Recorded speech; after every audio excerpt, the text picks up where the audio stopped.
Est-ce que toi, tu as déjà accepté le fait qu'un chrétien n'a pas le droit de coucher avec une sœur ou avec un frère quand ils ne sont pas mariés?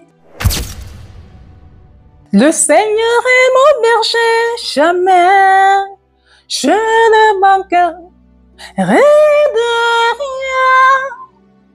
Je chante le nom du grand Dieu très haut, je publierai toutes ces merveilles, alléluia. Le Seigneur est ton berger, jamais tu ne manqueras de rien.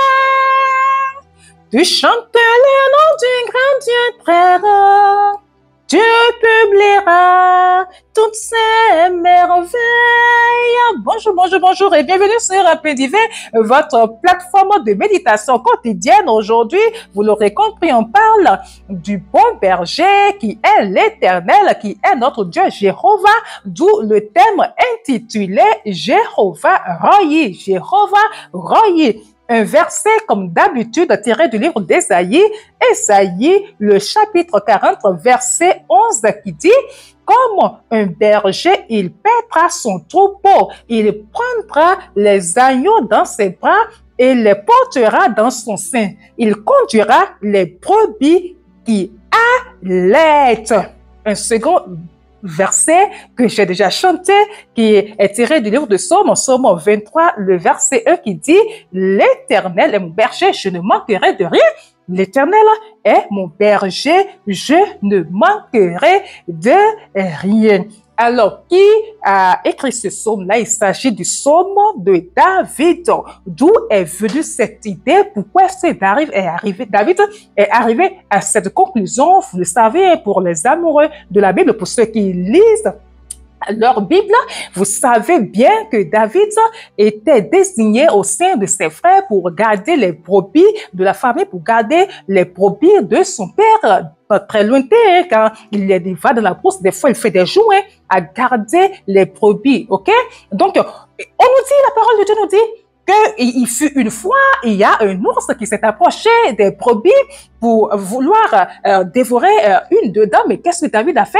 David l'a tué. Un ours, David a tué ce ours-là.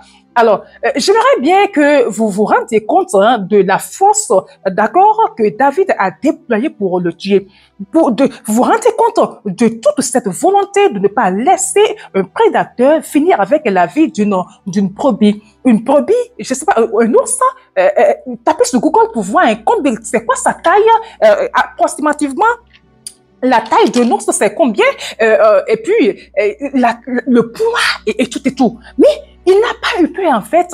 Il l'a affronté. Et on nous dit aussi dans un autre passage que après il y a un lion qui s'est approché et pareillement, il l'a tué.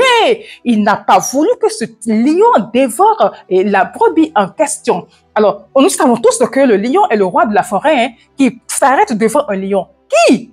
C'est pas aucun animal ne s'arrête devant lui, d'accord?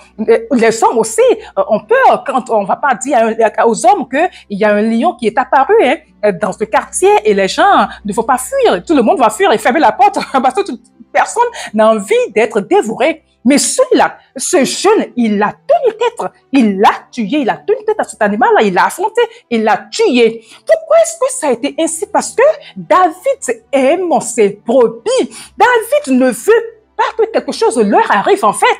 Alors, donc, nous connaissons tous l'histoire de David qui a été à 17 ans, oui. Et après cela, tout ce qu'il a dû endurer avant de devenir roi, d'accord, à 30 ans. On sait que c'est par jalousie, parce que les femmes ont commencé à chanter le nom de David. Oui, l'autre a tué 1000, David 10 000 et tout et tout. Voilà, ça a suscité la jalousie de Saül qui a commencé à le vouloir de mal. Il voulait coûte l'éliminer. Donc, David a passé une partie de sa vie à fuir Saül, à aller de caserne en caserne. D'accord? Et voilà, et dans tout cela, Dieu était avec lui. Dieu le délivrait de la main de l'ennemi, de la main de Saül. Qu'est-ce que Saül n'a pas fait pour pouvoir l'éliminer? Mais il s'en est toujours sorti. Dieu l'a toujours protégé, d'où les sommes de protection que nous voyons dans la parole, dans la Bible. En fait, ok, donc il y a un jour, David a dû s'asseoir pour dire, tiens, avec tout ce que Dieu me fait là, il m'aime tellement Il veut pas que quelque chose m'arrive. Il me protège. Il pourvoit à mes besoins et tout et tout. Donc, il est mon berger. Donc, l'Éternel est mon berger. Parce que quand on a une brebis, d'accord, on sait que cette brebis, elle est sous notre responsabilité. Toute brebis est sous la responsabilité du berger. Les brebis de son père étaient sous sa responsabilité. C'est lui qui devait savoir que à telle heure, elles auront faim. D'accord? Et les conduit vers les verts pâturages, les conduit vers les cours d'eau paisibles, prendre soin d'eux, après les ramener là où ils vont passer la nuit. Ainsi de suite, ainsi de suite. C'est le berger qui s'inquiète. Les brebis, non. Alors, si vous êtes un enfant de Dieu, laissez moi vous dire, vous confirmer ce matin que vous dépendez de Dieu, que vous êtes sous sa responsabilité. C'est pour ça qu'il dit de ne pas vous inquiéter de quoi que ce soit. Ne vous inquiétez de rien. Cherchez d'abord moi mon royaume. D'accord? Cherchez-moi d'abord mon royaume et toute chose vous sera donnée. C'est sa parole. Il confirme en cela. D'accord? Nous devons nous occuper des affaires de notre Père et tout le reste viendra. Il va nous donner toutes les autres choses que beaucoup recherchent. Non, nous n'avons pas à courir à gauche et à droite, mais nous avons à faire confiance à notre berger qui subvient à nos besoins. Alors, je m'arrête ici pour dire ceci. On attend les gens dire à tort et à travers l'Éternel mon berger, je ne manquerai de rien. L'Éternel, tout le monde répète, je ne manquerai de rien. L'Éternel n'est pas le berger de tout le monde. Je vous choque. Je vais vous rechoquer, rechoquer. Toi qui es là, qui est en train de dire l'Éternel est mon berger, je ne manque de rien. Tu es sûr qu'il est ton berger. Peut-être que c'est toi qui penses qu'il est ton berger, mais non, c'est pas sûr qu'il soit ton berger. Afin d'être sûr qu'il est ton berger, je vais te demander si tu es une brebis ou bien si tu es un bouc. Parce que Dieu est le berger des brebis et non des boucs. Vous connaissez, donc vous savez, les boucs, ils sont têtus en fait. Quand on dit d'aller à droite, les boucs vont à gauche. Quand le berger envoie le bouc, dit au bouc, va dirige-toi de ce côté. Le bouc fait ça. Têtu. Il est là à sauter à gauche et à droite. Vous savez, quand on a fait du Seigneur de Jésus, son maître et son Seigneur, on se soumet à sa seigneurie. Cela voudra dire que quoi? On fait ce qu'il veut. On va là où il veut que nous allions. Est-ce que toi, tu acceptes que le Seigneur te brise?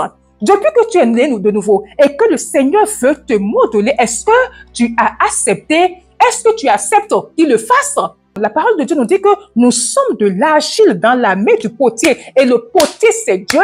Il nous donne la forme qu'il veut. Maintenant, ceux qui ont déjà vu le potier travailler, comment est-ce qu'il caresse la terre, il caresse l'argile? Non, il casse, il va concasser, casser, mettre de l'eau, mouiller, après donner la forme. Après, il y a beaucoup de phases. Et pour finir maintenant, on met maintenant au feu. À haute degré, haute température. D'accord? Et c'est comme ça pour nous aussi, lorsque Dieu est en train de nous modeler, on pleure en fait. Oui, il n'y a pas de chrétienté sans pleurs. Quand Dieu te modèle, tu vas pleurer. C'est là que beaucoup sautent, c'est là que beaucoup deviennent des boucs et passent parce qu'ils ne veulent pas rester tranquilles. D'accord? Un exemple très simple pour savoir si tu es bouc ou pas.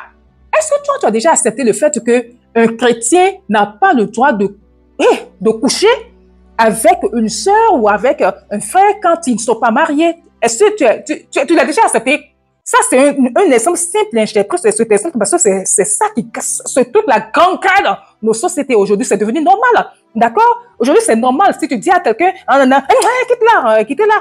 Pourtant, c'est la parole de Dieu. Et c'est la vérité, c'est la réalité. Est-ce que tu l'as déjà accepté? Si dans ton cœur, tu connais la réponse, si c'est non, tu n'es pas encore une brebis, tu es bouc. Et ça, laisse-moi te dire que ce passage-là, ce message-là n'est pas pour toi. Il est pour les brebis. OK?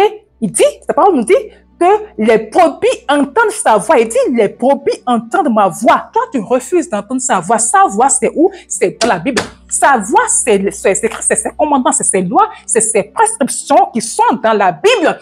Tu les acceptes ou non? Pourquoi est-ce que tu jalouses ton frère? Pourquoi est-ce que quand ton frère est content, quelque chose de bien lui arrive, toi, tu es jaloux? Pourquoi voles-tu? Pourquoi est-ce que tu as besoin d'être avec des gens pour monter des coups bas?